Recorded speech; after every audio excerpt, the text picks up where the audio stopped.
परिचय। मेरी कहानी। हाई स्कूल के दूसरे वर्ष के अंतिम दिन मेरे चेहरे पर बेसबॉल बैट से वार किया गया। जैसे ही मेरे सहपाठी ने पूरा जोर लगाया, बैट उसके हाथ से फिसल गया और मेरी ओर उड़ता हुआ आया और सीधे मेरी आंखों के बीच में जा लगा। मुझे उस पल की कोई याद नहीं है। बैट मेरे चेहरे पर इतनी जोर से लगा कि मेरी नाक कुचलकर यू आकार में आ गई। टक्कर से मेरे मस्तिष्क का कोमल ऊतक मेरी खोपड़ी के अंदर जा लगा। तुरंत मेरे पूरे सिर में सूजन की लहर दौड़ गई। 1 सेकंड के अंश में मेरी नाक टूट गई, खोपड़ी में कई फ्रैक्चर हो गए और 2 आंखों के गड्ढे टूट गए। जब मैंने अपनी आंखें खोलीं, तो मैंने देखा कि लोग मुझे घूर रहे थे और मदद के लिए दौड़ रहे थे। मैंने नीचे देखा और अपने कपड़ों पर लाल धब्बे देखे। मेरे एक सहपाठी ने अपनी पीठ से शर्ट उतारी और मुझे थमा दी। मैंने इसका इस्तेमाल अपनी टूटी नाक से बहते खून को रोकने के लिए किया। हैरान और भ्रमित, मैं इस बात से अनजान था कि मैं कितनी गंभीर रूप से घायल हो गया था। मेरे शिक्षक ने अपना हाथ मेरे कंधे पर रखा और हम नर्स के कार्यालय की ओर लंबी पैदल यात्रा शुरू कर दी, मैदान के पार, पहाड़ी से नीचे और वापस स्कूल में। बेतरतीब हाथों ने मेरी कमर को छुआ, मुझे सीधा रखा। हमने अपना समय लिया और धीरे धीरे चले। किसी को भी एहसास नहीं हुआ कि हर मिनट मायने रखता है। जब हम नर्स के कार्यालय में पहुंचे, तो उसने मुझसे कई सवाल पूछे। यह कौन सा साल है? 1998, मैंने जवाब दिया। यह वास्तव में 2002 था। संयुक्त राज्य अमेरिका का राष्ट्रपति कौन है? बिल क्लिंटन, मैंने कहा। सही उत्तर जॉर्ज डब्ल्यू बुश था। तुम्हारी मां का नाम क्या है? मैं रुक गया। 10 सेकंड बीत गए। पैटी, मैंने लापरवाही से कहा, इस तथ्य को अनदेखा करते हुए कि मुझे अपनी मां का नाम याद करने में 10 सेकंड लगे थे। यह आखिरी सवाल है जो मुझे याद है। मेरा शरीर मेरे मस्तिष्क में तेजी से हो रही सूजन को झेलने में असमर्थ था और एम्बुलेंस के आने से पहले ही मैं बेहोश हो गया। कुछ ही मिनटों बाद मुझे स्कूल से बाहर निकाला गया और स्थानीय अस्पताल ले जाया गया। पहुंचने के कुछ ही समय बाद मेरा शरीर काम करना बंद करने लगा। मुझे निगलने और सांस लेने जैसे बुनियादी कामों में परेशानी होने लगी। मुझे दिन का पहला दौरा पड़ा। फिर मैंने पूरी तरह से सांस लेना बंद कर दिया। जैसे ही डॉक्टर मुझे ऑक्सीजन देने के लिए दौड़े, उन्होंने यह भी तय किया कि स्थानीय अस्पताल इस स्थिति को संभालने में सक्षम नहीं है और उन्होंने मुझे सिनसिनाटी के एक बड़े अस्पताल में ले जाने के लिए एक हेलीकॉप्टर का आदेश दिया। मुझे आपातकालीन कक्ष के दरवाजे से बाहर निकाला गया और सड़क के उस पार हेलीपैड की ओर ले जाया गया। एक नर्स मुझे धकेलते हुए और दूसरी नर्स मेरे हाथ से सांस अंदर ले जाते हुए स्ट्रेचर उबड़-खाबड़ फुटपाथ पर खड़खड़ा रहा था। मेरी मां, जो कुछ क्षण पहले अस्पताल पहुंची थी, मेरे बगल में हेलीकॉप्टर में चढ़ गई। मैं बेहोश रहा और अपने आप सांस नहीं ले पा रहा था क्योंकि उन्होंने उड़ान के दौरान मेरा हाथ पकड़ रखा था। जब मेरी मां मेरे साथ हेलीकॉप्टर में सवार हुई, तो मेरे पिता मेरे भाई और बहन को देखने और उन्हें यह खबर देने के लिए घर गए। उन्होंने मेरी बहन को यह बताते हुए आंसू रोक लिए कि वे उस रात उसके 8वीं कक्षा के स्नातक समारोह में शामिल नहीं हो पाएंगे। मेरे भाई बहनों को परिवार और दोस्तों को सौंपने के बाद वे मेरी मां से मिलने के लिए सिनसिनाटी चले गए। जब मेरी मां और मैं अस्पताल की छत पर उतरे, तो लगभग 20 डॉक्टरों और नर्सों की एक टीम हेलीपैड पर दौड़ी और मुझे ट्रॉमा यूनिट में ले गई। इस समय तक मेरे मस्तिष्क में सूजन इतनी गंभीर हो गई थी कि मुझे बार बार पोस्ट ट्रॉमेटिक दौरे पड़ रहे थे। मेरी टूटी हड्डियों को ठीक करने की जरूरत थी, लेकिन मैं सर्जरी करवाने की स्थिति में नहीं था। एक और दौरे के बाद दिन का मेरा तीसरा दौरा मुझे चिकित्सकीय रूप से प्रेरित कोमा में डाल दिया गया और वेंटिलेटर पर रखा गया। मेरे माता पिता इस अस्पताल के लिए कोई अजनबी नहीं थे। 10 साल पहले वे उसी बिल्डिंग में ग्राउंड फ्लोर पर आए थे जब मेरी बहन को 3 साल की उम्र में ल्यूकेमिया का पता चला था। उस समय मैं 5 साल की थी। मेरा भाई सिर्फ 6 महीने का था। 2.5 साल की कीमोथेरेपी, स्पाइनल टैप और बोन मैरो बायोप्सी के बाद मेरी छोटी बहन आखिरकार अस्पताल से खुश, स्वस्थ और कैंसर मुक्त होकर बाहर निकली। और अब 10 साल की सामान्य जिंदगी के बाद मेरे माता पिता खुद को एक अलग बच्चे के साथ उसी जगह पर पाते हैं। जब मैं कोमा में चली गई तो अस्पताल ने मेरे माता पिता को सांत्वना देने के लिए एक पुजारी और एक सामाजिक कार्यकर्ता को भेजा। यह वही पुजारी था जो 1 दशक पहले शाम को उनसे मिला था जब उन्हें पता चला कि मेरी बहन को कैंसर है। जैसे जैसे दिन ढलता गया, मशीनों की एक श्रृंखला ने मुझे जीवित रखा। मेरे माता पिता अस्पताल के गद्दे पर बेचैन होकर सोते थे। एक पल वे थकान से गिर जाते थे, दूसरे ही पल वे चिंता से जाग जाते थे। मेरी मां ने बाद में मुझे बताया, यह मेरी अब तक की सबसे बुरी रातों में से एक थी। मेरी रिकवरी। अगली सुबह तक मेरी सांसें ठीक हो गई थीं, लेकिन डॉक्टरों ने मुझे कोमा से बाहर निकालने में सहज महसूस किया। जब मैं आखिरकार होश में आया तो मैंने पाया कि मैं अपनी सूंघने की क्षमता खो चुका था। एक परीक्षण के तौर पर एक नर्स ने मुझे अपनी नाक साफ करने और सेब के जूस के डिब्बे को सूंघने के लिए कहा। मेरी सूंघने की शक्ति वापस आ गई, लेकिन सभी को आश्चर्य हुआ। मेरी नाक साफ करने की क्रिया ने मेरी आंख के सॉकेट में फ्रैक्चर के माध्यम से हवा को मजबूर कर दिया और मेरी बाईं आंख को बाहर की ओर धकेल दिया। मेरी आंख सॉकेट से बाहर निकल गई, जिसे मेरी पलक और मेरी आंख को मेरे मस्तिष्क से जोड़ने वाली ऑप्टिक तंत्रिका ने सुरक्षित रखा।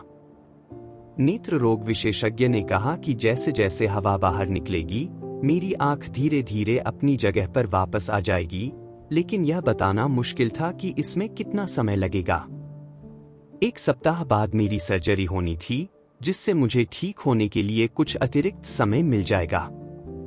मैं ऐसा लग रहा था जैसे मैं किसी मुक्केबाजी मैच में हार गया था, लेकिन मुझे अस्पताल से छुट्टी दे दी गई। मैं टूटी हुई नाक, आधा दर्जन चेहरे के फ्रैक्चर और उभरी हुई बाईं आंख के साथ घर लौटा। अगले महीने मुश्किल भरे रहे। ऐसा लगा जैसे मेरे जीवन में सब कुछ रुक गया हो। मुझे हफ्तों तक दोहरी दृष्टि थी, मैं सचमुच सीधा नहीं देख सकता था। इसमें 1 महीने से ज्यादा समय लगा, लेकिन मेरी आंख की पुतली आखिरकार अपनी सामान्य स्थिति में आ गई। दौरे और मेरी दृष्टि समस्याओं के बीच मुझे फिर से कार चलाने में 8 महीने लग गए। फिजियोथेरेपी में मैंने सीधी रेखा में चलने जैसे बुनियादी मोटर पैटर्न का अभ्यास किया। मैं अपनी चोट को खुद पर हावी नहीं होने देने के लिए दृढ़ था, लेकिन कुछ ऐसे क्षण भी आए जब मैं उदास और अभिभूत महसूस करता था। जब मैं 1 साल बाद बेसबॉल के मैदान पर लौटा तो मुझे इस बात का एहसास हुआ कि मुझे अभी कितना आगे जाना है। बेसबॉल हमेशा से मेरे जीवन का अहम हिस्सा रहा है। मेरे पिता ने सेंट लुइस कार्डिनल्स के लिए माइनर लीग बेसबॉल खेला था और मेरा भी पेशेवर रूप से खेलने का सपना था। पुनर्वास के महीनों के बाद मैं किसी भी चीज से ज्यादा मैदान पर वापस जाना चाहता था, लेकिन बेसबॉल में मेरी वापसी आसान नहीं रही। जब सीजन शुरू हुआ तो मैं वर्सिटी बेसबॉल टीम से बाहर होने वाला एकमात्र जूनियर था। मुझे जूनियर वर्सिटी में सोफोमोर्स के साथ खेलने के लिए भेजा गया था। मैं 4 साल की उम्र से खेल रहा था और जिस व्यक्ति ने इस खेल पर इतना समय और प्रयास लगाया था, उसके लिए बाहर होना अपमानजनक था। मुझे वह दिन अच्छी तरह याद है जब ऐसा हुआ था। मैं अपनी कार में बैठा और रेडियो पर गाना सुनते हुए रोया, बेसब्री से ऐसे गाने की तलाश में जो मुझे बेहतर महसूस कराए। 1 साल तक खुद पर संदेह करने के बाद मैं सीनियर के तौर पर वर्सिटी टीम में जगह बनाने में कामयाब रहा, लेकिन मैं शायद ही कभी मैदान पर उतर पाया। कुल मिलाकर मैंने हाई स्कूल वर्सिटी बेसबॉल की 11 पारियां खेली, जो कि एक गेम से बमुश्किल ज्यादा थी। अपने खराब हाई स्कूल करियर के बावजूद मुझे अभी भी विश्वास था कि मैं एक बेहतरीन खिलाड़ी बन सकता हूं। और मुझे पता था कि अगर चीजें सुधरने वाली हैं तो इसे संभव बनाने की जिम्मेदारी मेरी ही है। मेरी चोट के 2 साल बाद जब मैंने डेनिसन यूनिवर्सिटी में कॉलेज जाना शुरू किया तो मोड़ आया। यह एक नई शुरुआत थी और यह वह जगह थी जहां मुझे पहली बार छोटी छोटी आदतों की आश्चर्यजनक शक्ति का पता चला। मैंने आदतों के बारे में कैसे सीखा, डेनिसन में जाना मेरे जीवन के सबसे बेहतरीन फैसलों में से एक था। मैंने बेसबॉल टीम में जगह बनाई और हालांकि मैं एक नए खिलाड़ी के रूप में रोस्टर में सबसे नीचे था, मैं रोमांचित था। अपने हाई स्कूल के वर्षों की अराजकता के बावजूद मैं कॉलेज एथलीट बनने में कामयाब रहा। मैं जल्द ही बेसबॉल टीम में शामिल होने वाला नहीं था, इसलिए मैंने अपने जीवन को व्यवस्थित करने पर ध्यान केंद्रित किया।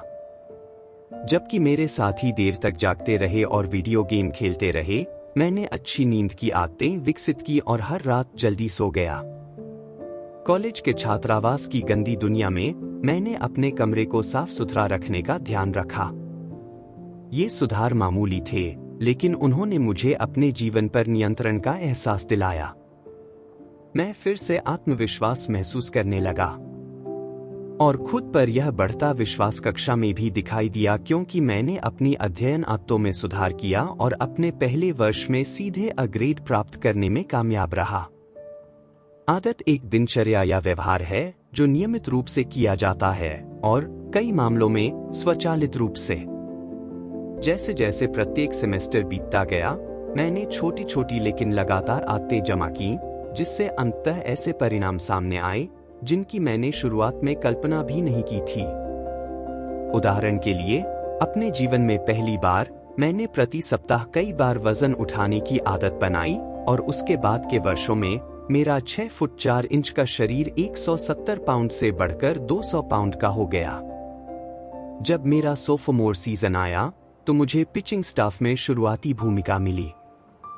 मेरे जूनियर वर्ष तक मुझे टीम का कप्तान चुना गया और सीजन के अंत में मुझे ऑल कॉन्फ्रेंस टीम के लिए चुना गया। लेकिन मेरे सीनियर सीजन तक ऐसा नहीं हुआ कि मेरी नींद की आदतें, अध्ययन की आदतें और शक्ति प्रशिक्षण की आदतें वास्तव में फायदेमंद साबित होने लगी। बेसबॉल बैट से चेहरे पर चोट लगने, अस्पताल ले जाने और कोमा में जाने के 6 साल बाद मुझे डेनिसन यूनिवर्सिटी में शीर्ष पुरुष एथलीट के रूप में चुना गया और ESPN अकादमिक ऑल अमेरिका टीम में नामित किया गया। यह सम्मान पूरे देश में सिर्फ 33 खिलाड़ियों को दिया जाता है। जब तक मैंने स्नातक किया, तब तक मैं 8 अलग अलग श्रेणियों में स्कूल रिकॉर्ड बुक में सूचीबद्ध था। उसी वर्ष मुझे विश्वविद्यालय के सर्वोच्च शैक्षणिक सम्मान, राष्ट्रपति पदक से सम्मानित किया गया। मुझे उम्मीद है कि अगर यह घमंडी लगता है तो आप मुझे माफ कर देंगे। ईमानदारी से कहूं तो मेरे एथलेटिक करियर में कुछ भी पौराणिक या ऐतिहासिक नहीं था। मैं कभी पेशेवर रूप से नहीं खेल पाया। हालांकि उन वर्षों को पीछे देखते हुए मुझे लगता है कि मैंने कुछ ऐसा हासिल किया जो उतना ही दुर्लभ था। मैंने अपनी क्षमता को पूरा किया। और मुझे लगता है कि इस पुस्तक की अवधारणाएं आपकी क्षमता को पूरा करने में आपकी मदद कर सकती हैं। हम सभी जीवन में चुनौतियों का सामना करते हैं। यह चोट मेरी ही थी और इस अनुभव ने मुझे एक महत्वपूर्ण सबक सिखाया, जो बदलाव पहली बार में छोटे और महत्वहीन लगते हैं, वे उल्लेखनीय परिणाम में बदल जाएंगे यदि आप वर्षों तक उनके साथ बने रहने के लिए तैयार हैं। हम सभी असफलताओं से निपटते हैं, लेकिन लंबे समय में हमारे जीवन की गुणवत्ता अक्सर हमारी आदतों की गुणवत्ता पर निर्भर करती है। उन्हीं आदतों के साथ आपको वही परिणाम मिलेंगे, लेकिन बेहतर आदतों के साथ कुछ भी संभव है। हो सकता है कि ऐसे लोग हों जो रातों रात अविश्वसनीय सफलता प्राप्त कर सकते हैं। मैं उनमें से किसी को नहीं जानता और मैं निश्चित रूप से उनमें से एक नहीं हूं। चिकित्सकीय रूप से प्रेरित कोमा से अकादमिक ऑल अमेरिकन तक की मेरी यात्रा में कोई एक निर्णायक क्षण नहीं था, कई थे। यह एक क्रमिक विकास था, छोटी छोटी जीत और छोटी छोटी सफलताओं की एक लंबी श्रृंखला। मैंने प्रगति करने का एकमात्र तरीका, मेरे पास एकमात्र विकल्प छोटी शुरुआत करना था। और मैंने कुछ साल बाद यही रणनीति अपनाई जब मैंने अपना खुद का व्यवसाय शुरू किया और इस पुस्तक पर काम करना शुरू किया। मैंने यह पुस्तक कैसे और क्यों लिखी। नवंबर 2012 में मैंने jamesclear.com पर लेख प्रकाशित करना शुरू किया। कई सालों से मैं अपनी आदतों के साथ अपने व्यक्तिगत प्रयोगों के बारे में नोट्स बना रहा था और मैं उनमें से कुछ को सार्वजनिक रूप से साझा करने के लिए तैयार था। मैंने हर सोमवार और गुरुवार को एक नया लेख प्रकाशित करना शुरू किया। कुछ ही महीनों में इस सरल लेखन आदत ने मेरे पहले 1000 ईमेल सब्सक्राइबर बना दिए और 2013 के अंत तक यह संख्या 30,000 से ज्यादा लोगों तक बढ़ गई। 2014 में मेरी ईमेल सूची 1 लाख से ज्यादा सब्सक्राइबर तक बढ़ गई, जिसने इसे इंटरनेट पर सबसे तेजी से बढ़ने वाले न्यूज़लेटर में से एक बना दिया। जब मैंने 2 साल पहले लिखना शुरू किया था, तब मुझे लगा था कि मैं धोखेबाज हूं, लेकिन अब मैं आदतों के विशेषज्ञ के रूप में जाना जाने लगा हूं, एक नया लेबल जो मुझे उत्साहित करता था लेकिन साथ ही असहज भी महसूस कराता था। मैंने कभी खुद को इस विषय का मास्टर नहीं माना, बल्कि ऐसा व्यक्ति माना जो अपने पाठकों के साथ प्रयोग कर रहा था। 2015 में मैं 2 लाख ईमेल सब्सक्राइबरों तक पहुंच गया और पेंगुइन रैंडम हाउस के साथ एक बुक डील साइन की, ताकि आप जो किताब पढ़ रहे हैं उसे लिखना शुरू कर सकूं। जैसे जैसे मेरे दर्शक बढ़े, वैसे वैसे मेरे व्यावसायिक अवसर भी बढ़े। मुझे आदत निर्माण, व्यवहार परिवर्तन और निरंतर सुधार के विज्ञान के बारे में शीर्ष कंपनियों में बोलने के लिए कहा जाने लगा। मैंने खुद को संयुक्त राज्य अमेरिका और यूरोप में सम्मेलनों में मुख्य भाषण देते हुए पाया। 2016 में मेरे लेख टाइम, एंटरप्रेन्योर और फोर्ब्स जैसे प्रमुख प्रकाशनों में नियमित रूप से दिखाई देने लगे। अविश्वसनीय रूप से उस वर्ष मेरे लेखन को 8 मिलियन से अधिक लोगों ने पढ़ा। NFL, NBA और MLB के कोचों ने मेरे काम को पढ़ना शुरू किया और इसे अपनी टीमों के साथ साझा किया। 2017 की शुरुआत में मैंने हैबिट्स अकादमी शुरू की, जो जीवन और काम में बेहतर आदतें बनाने में रुचि रखने वाले संगठनों और व्यक्तियों के लिए प्रमुख प्रशिक्षण मंच बन गया। फॉर्च्यून 500 कंपनियों और बढ़ते स्टार्टअप ने अपने नेताओं को नामांकित करना और अपने कर्मचारियों को प्रशिक्षित करना शुरू कर दिया। कुल मिलाकर 10,000 से अधिक नेता, प्रबंधक, कोच और शिक्षक हैबिट्स अकादमी से स्नातक हुए हैं और उनके साथ मेरे काम ने मुझे इस बारे में बहुत कुछ सिखाया है कि वास्तविक दुनिया में आदतों को काम करने के लिए क्या करना पड़ता है। जब मैंने 2018 में इस पुस्तक पर अंतिम रूप दिया, तो jamesclear.com को हर महीने लाखों आगंतुक मिल रहे हैं और लगभग 5 लाख लोग मेरे साप्ताहिक ईमेल न्यूज़लेटर की सदस्यता ले रहे हैं, एक संख्या जो मेरी अपेक्षाओं से कहीं ज्यादा है जब मैंने इसे शुरू किया था, इसलिए मुझे यह भी नहीं पता कि इसके बारे में क्या सोचना है। यह पुस्तक आपको कैसे लाभ पहुंचाएगी। उद्यमी और निवेशक नवल रविकांत ने कहा है, एक बढ़िया किताब लिखने के लिए आपको पहले खुद किताब बनना होगा। मैंने मूल रूप से यहाँ वर्णित विचारों के बारे में इसलिए सीखा क्योंकि मुझे उन्हें जीना था।